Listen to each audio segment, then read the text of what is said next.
ये कोई पालतू कबूतर नहीं है। खिड़की के पास आकर बैठा, खिड़की खोली तो अंदर आ गया।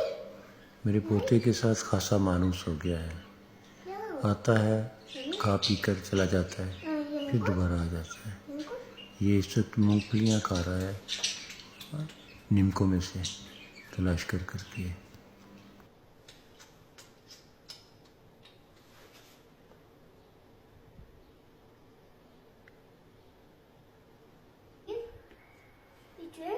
This table